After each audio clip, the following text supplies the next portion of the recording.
सबको जय मसीह की। मैं जतिन बब्बर और आप देख रहे हैं मसीह परिवार चैनल। जैसे कि आप सब जानते हैं कि मैं इस चैनल पे प्रभु के अलग अलग दासों की वीडियोस डालता हूं, तो अगर आपको हमारा चैनल अच्छा लगता है तो आप इस चैनल को ज़्यादा से ज़्यादा सब्सक्राइब जरूर करें, ताकि आप प्रभु के वचन को सुन सके। वीडियोस को ज़्यादा से ज़्यादा शेयर करें ताकि जिन लोगों तक वचन नहीं पहुंचा उन तक भी वचन पहुंच सके।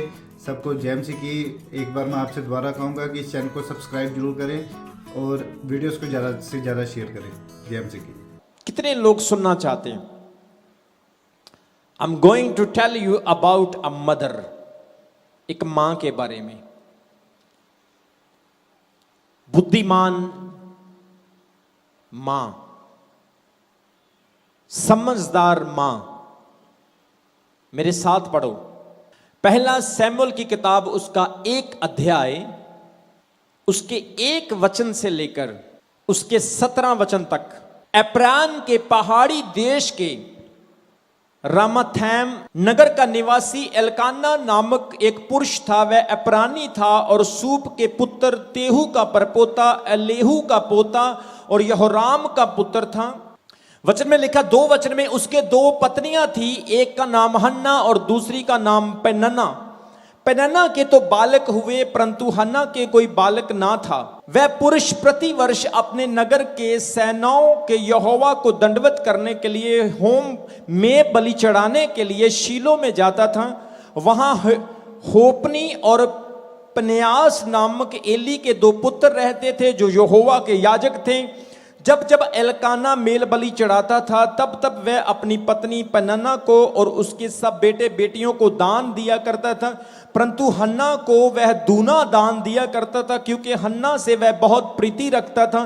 तो भी यहोवा ने उसकी कोख बंद कर रखी थी, परंतु उसकी सौत, मतलब उसकी सौतन, एल्काना की दूसरी पत्नी, परंतु उसकी सौत इस कारण से कि यहोवा ने उसकी कोख बंद कर रखी थी, परंतु उसकी सौत इस कारण से कि उसकी कोख बंद कर रखी थी, उसे अत्यंत चिढ़ाकर कुड़कुड़ाती थी। वह तो प्रतिवर्ष ऐसा ही करता था, और जब हन्ना यहोवा के भवन को जाती थी तब पेनन्ना उसको चिढ़ाती थी, इसलिए वह रोती और खाना ना खाती थी। इसलिए उसके पति एल्काना ने उससे कहा, हे हन्ना, तू क्यों रोती है और खाना क्यों नहीं खाती है? क्यों तेरा मन उदास है? क्या तेरे लिए मैं 10 बेटों से भी अच्छा नहीं हूं?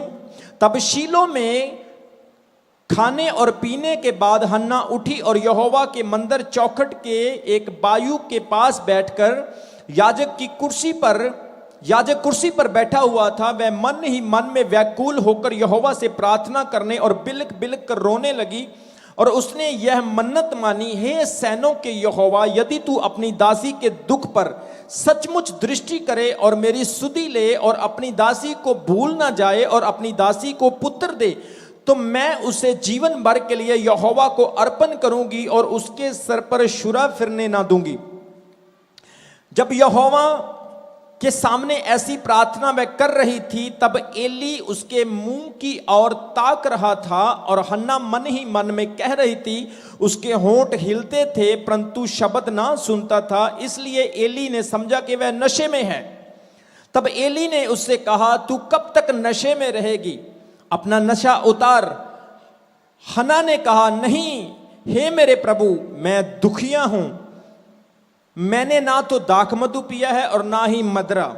मैंने अपने मन की बात खोलकर यहोवा से कही है, अपनी दासी को ओशी स्त्री ना जान।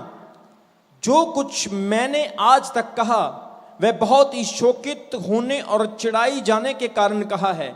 एली ने कहा, कुशल से चली जा, इस्राएल का परमेश्वर तुझे मन चाहा वर दे। उसने कहा, तेरी दासी तेरी दृष्टि में अनुग्रह पाए। तब वह स्त्री चली गई और खाना खाया और उसका मुंह फिर उदास ना रहा। बोलो आमीन, बोलो हालेलुया, हालेलुया। आज हम पवित्र वचन में पढ़ेंगे एक ऐसी औरत जो प्रार्थना करने वाली है, एक ऐसी मां जो बुद्धिमानी समझ से भरी है। आपने पवित्र शास्त्र बाइबल से हन्ना के बारे में पहले भी पढ़ा होगा। पवित्र शास्त्र में लिखा है एक आदमी जिसका नाम एलकाना है और इसकी 2 पत्नियां हैं। एक का नाम हन्ना और दूसरी का नाम पनन्ना।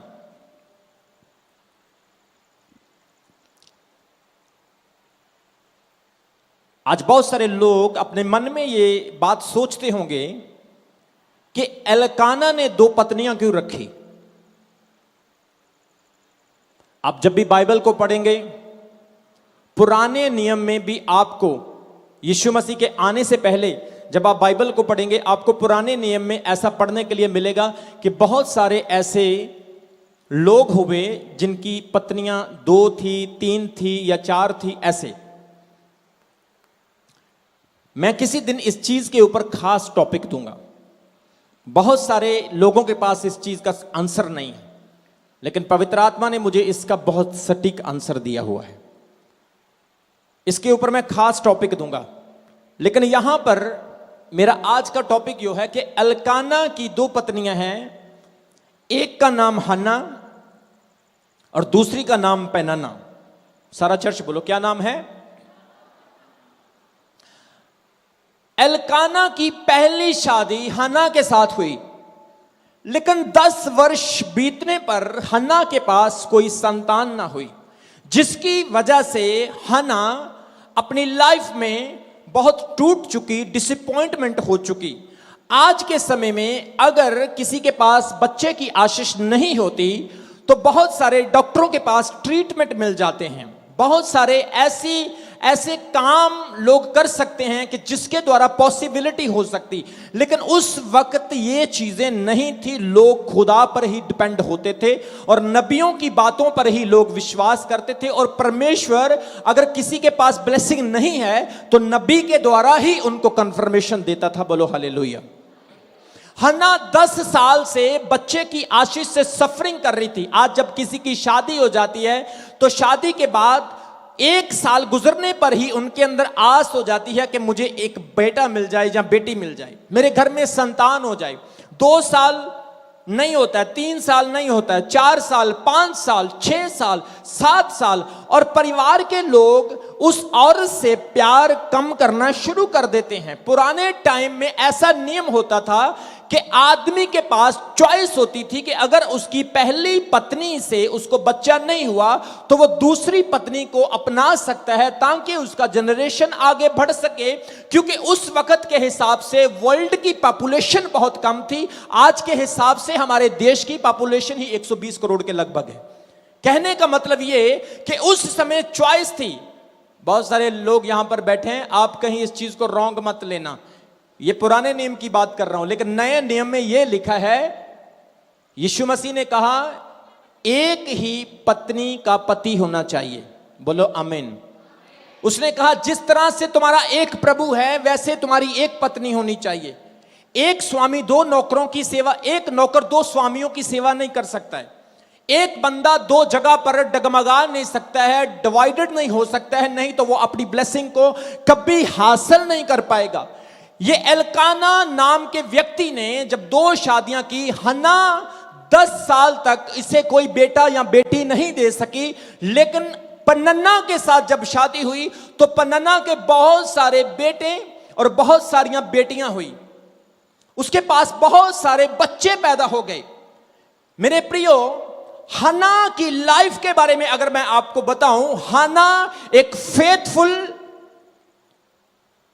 दुआ करने वाली, विश्वास रखने वाली, परमेश्वर का भय मानने वाली, कैरेक्टर में बिल्कुल सही, बोल बाणी में बिल्कुल सही, अपने परिवार और अपने ससुर और अपने घर के साथ सही व्यवहार करने वाली, अपने जीवन में कोई गलत काम करने वाली औरत नहीं है।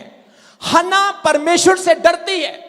उसको 10 साल तक बच्चा नहीं हुआ, लेकिन उसका स्वभाव बिल्कुल भी नहीं बदला। बोलो हालेलुया। उसने समझदारी से काम लिया और उसने अपने परिवार की सेवा की। उसने परमेश्वर के वचन को फॉलो किया। वो बलि चढ़ाती थी, परमेश्वर के सामने प्रार्थना करती थी, अपने हस्बैंड एलकाना को हृदय से प्यार करती थी, और यहां तक उसकी सौतन जो उसका नाम पन्नाना था उसको भी मोहब्बत करती थी। आज अगर इस तरह की सिचुएशन हो कि एक घर में 2 लेडीज रहें, क्या ऐसा पॉसिबल है? कभी भी नहीं। आज अगर पत्नी को पता चल जाए कि मेरा हस्बैंड ट्रैक से बाहर जा रहा है, तो वो बेलन से, वो डंडे से मार मार के उसकी हड्डियां तोड़ देगी। लेकिन उस वक्त मजबूरी थी, उस वक्त एक प्रोटोकॉल था कि अगर तुम्हारे नहीं है तो तुम्हें इस प्रोटोकॉल को अपनाना पड़ेगा। लेकिन इस वजह से हन्ना अंदर से तो टूटी, लेकिन अपने कैरेक्टर में ट्विस्ट नहीं हुई। बोलो आमीन। अपने विश्वास में नहीं चेंज हुई। बोलो हालेलुया। अपने चरित्र में चेंज नहीं हुई। बोलो हालेलुया। आज आपके जीवन में कोई भी स्थिति हो सकती है, लेकिन आपने अपने चरित्र को चेंज नहीं होने देना। बोलो हालेलुया। आपका बिजनेस कम हो सकता है, आपके पास बेबी ब्लेसिंग नहीं है, आपके अंदर बीमारी है, डॉक्टर ने आपको मना कर दिया, आप कर्ज में डूबे हैं, आपने बैंक का लोन देना है, लेकिन आपका चरित्र परमेश्वर के सामने चेंज नहीं होना चाहिए। बोलो हालेलुया। आपके अंदर टैलेंट नहीं है, काबिलियत नहीं है, या काबिलियत होने के बाद भी आपका कुछ नहीं हो रहा है, अपने चरित्र को, अपने टैलेंट को खुदा के सामने अपने आप को प्रेजेंट करो। परमेश्वर आपका मूल्य एक दिन आपको जरूर देगा यीशु मसीह के नाम में। आमीन, हालेलुया। परमेश्वर आपकी वैल्यू एक दिन जरूर करेगा यीशु मसीह के सामर्थी नाम से। डिस्टर्ब नहीं करना पीछे माइक से। यहां पर वचन में क्या लिखा? हन्ना अंदर से रोती है, अंदर से टूटी है, लेकिन प्रार्थना करनी बंद नहीं की, चर्च जाना बंद नहीं किया, बलिदान देना बंद नहीं किया, परमेश्वर के सामने वफादार रही। ये उसकी सौतन पन्नाना से भी प्यार करती है। कमाल की बात हो गई। यहां पर कितने लोगों को मेरी बात समझ आ रही है? आज के टाइम में ऐसा नहीं होता। अरे तूने मुझसे नफरत की, तूने मुझे आंखें दिखाई, मैं तेरी आंखें निकाल दूंगी, मैं तेरे बाल पकड़कर खींच दूंगी, मैं तेरी टांगे तोड़ दूंगी। रोज लड़ाई, रोज लड़ाई। कहीं पर चकले बेलने इधर जा रहे हैं, बर्तन इधर जा रहे हैं, पड़ोसियों को भी लड़ने झगड़ने की आवाजें सुन रही। मैं सेपरेट हो जाऊंगी, अपना रूम, अपना किचन अलग कर लूंगी। हन्ना ने अपना कैरेक्टर चेंज नहीं किया, वो ऐसे ही विश्वास में बनी रही और खुदा के टाइम का इंतजार करती रही। बोलो हालेलुया। आज कितने लोग हैं जो खुदा के टाइम का इंतजार करते हैं? जब खुदा का टाइम आता है, वचन में लिखा है वो टाइम मजे वाला और ब्लेस्ड होता है। बोलो हालेलुया। ओ दुनिया के लोगों के पास बहुत कुछ है, लेकिन मजा नहीं, आनंद नहीं। आपको जब खुदा देगा, आप मजा आनंद लेंगे यीशु मसीह के नाम में। वचन में लिखा है हन्ना की कोख को खुदा ने बंद किया हुआ था। ओ जीसस, हन्ना की कोख को किसने बंद किया है? चर्च की आवाज, किसने बंद किया है? बोलो किसने बंद किया है? बच्चे कौन देता है? कौन देता है? किसने दिए? परमेश्वर ने। पन्नाना को किसने दिए? फिर हन्ना को कौन देगा? कोक को किसने बंद किया है? चर्च की आवाज, ओ बोलिया करो। किथे रहने हो? थोड़ी आवाज नहीं है। बच्चे कौन देता है? मुसलमानों को कौन देता है? सिखों को कौन देता है? हिंदुओं को कौन देता है? मसीहों को कौन देता है? यह प्रकृति किसकी बनाई हुई है? परमेश्वर किसी से पार्शियलिटी करता है? किसी से ऊंच नीच करता है? किसी का रंग भेद करता है? हन्ना की कुख को परमेश्वर ने बंद किया। 10 साल तक उसे बेबी ब्लेसिंग नहीं हुई, क्योंकि इसके पीछे परमेश्वर की योजना थी।